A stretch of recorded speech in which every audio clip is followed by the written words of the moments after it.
Well, hello everybody, and welcome back to G Bear's Off-Grid Ways, a homestead in the desert. And yeah, the dogs just got all of their suppers, and there's two of the little tan puppies missing today. There was three of them missing. One of them came back and for supper time. The other two are still missing.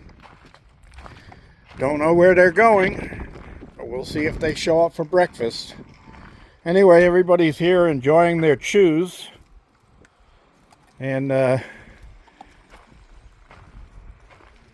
that's a good thing. Oh, while I'm in this location, I want to show you. Hi there, DOG. Hi, Patches. I put one of the light fixtures out here. Now, for those of you who watched my original video on those, I want to emphasize something on this. It's a little follow-up. It says in the instructions, make sure you read that little instruction paper. It's not very much to read, so it's real easy. You want to charge these things for 2 to 3 days in sunlight before you start using them the first time. When you do that, make sure that you use the remote. You have to pull a little plastic tab out of the back end of the remote. So you want to make sure that you have the remote ready and hit the off button. Make sure it's in the off position when you put it out to, or put it in sun in your window or whatever, and let it sit there for 2 to 3 days before you use it the first time. And the reason I'm telling you this is because this is the second one, and right now it's sitting here charging. This will be day 3 of charging, but I let it charge one whole day the first day, and then I tried using it at night, but it only stayed on for maybe 2 hours tops, and then it went out.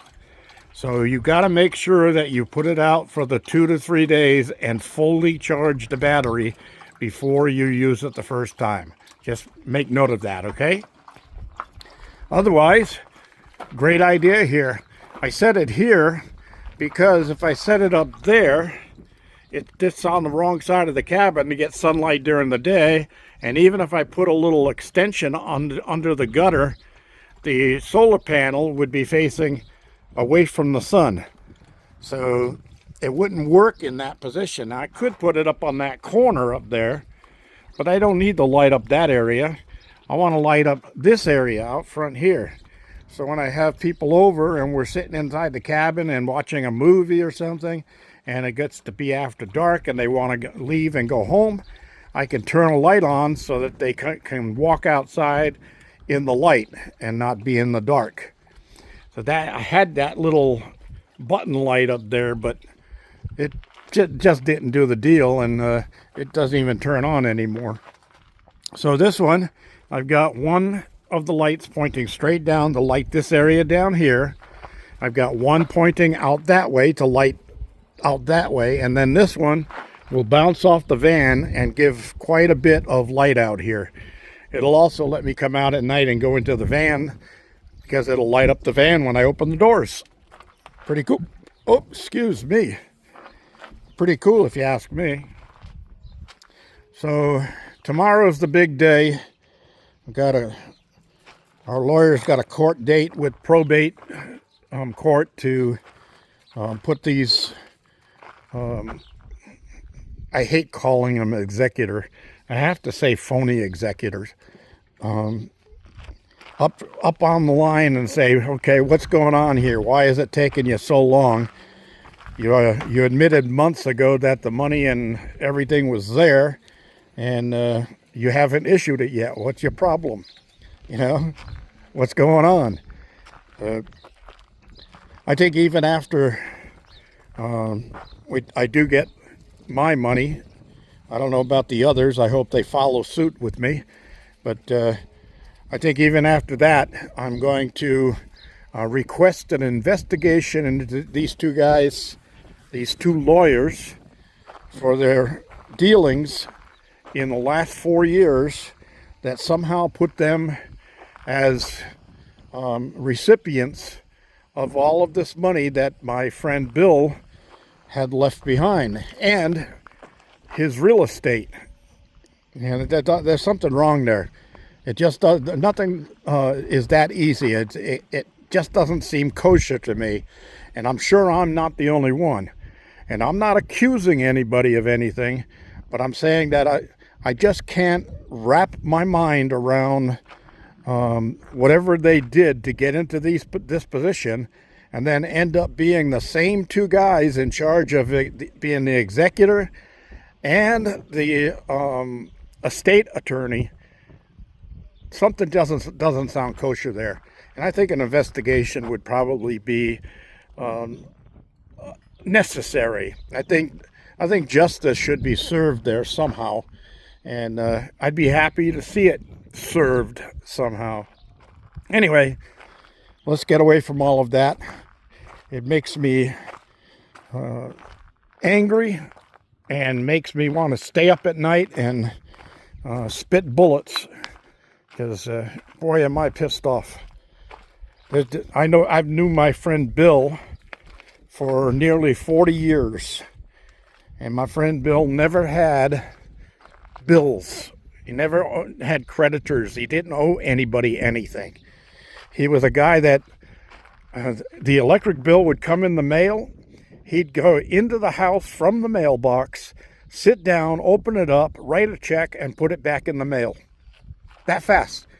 He just believed in not having any debt. And I can't believe that it took 27 months now for this guy to have issued the monies that we were left by Bill. And I don't know.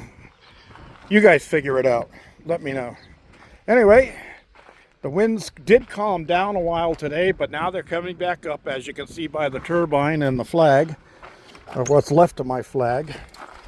And I was in here earlier, did a walkthrough and checked things out, and I'm really liking what I'm seeing in here. Look at the life coming out of my tree here. Just amazing. Just totally amazing. And I'm hoping to see some good fruits this year.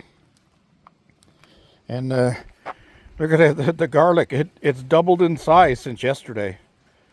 And now I can see all 11 of them. There's the other 2 that were here that we didn't see last time. And this is just another piece of a sweet onion that I stuck in there just recently. And it's already starting to sprout. So now I took a reading using my meter here. I took a reading of my soil pH. And I noticed that. Let me stick this in here and show you.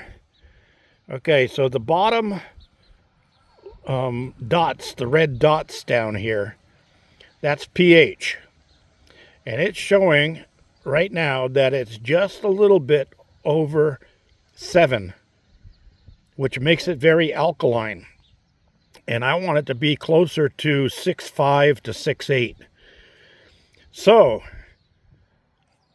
I added some sulfur to the soil today. Now, I haven't watered it in because if I put this on moist, it'll give us a reading on the water content. And as you can see, the needle's all the way over. So it's the soil is very wet right now, so it doesn't need any watering. So I didn't want to water the sulfur in yet. But within a few days, I'll have to do that. It was a nice, warm spring day earlier, and now it's a little on the cool side. But look at this. I love it. I love it. I love the springtime. I've loved growing season. Just totally amazing. But yeah, I'll be seeing stuff popping out of all of these trees pretty soon. And that's going to make me very, very happy. Yeah, it looks like these grafts on here are doing really well. So you can see fresh growth on the tip of that. So I got to get the rest of my my pots filled here and ready to go. And the wind blew the empty ones all over the place. So I was out here gathering some of them back up. All of the ones that were there were all blown over and up against the wall here. Nice plane flying over, nice and low, checking things out. That's okay. I'm not growing any wacky tobacco. I don't use that stuff. Heck, I bought a bottle of aspirin back in the 1980s, and I just threw it out recently, and there was only 2 aspirin missing from the whole bottle. Thanks for joining me, everybody. This is G Bear signing off.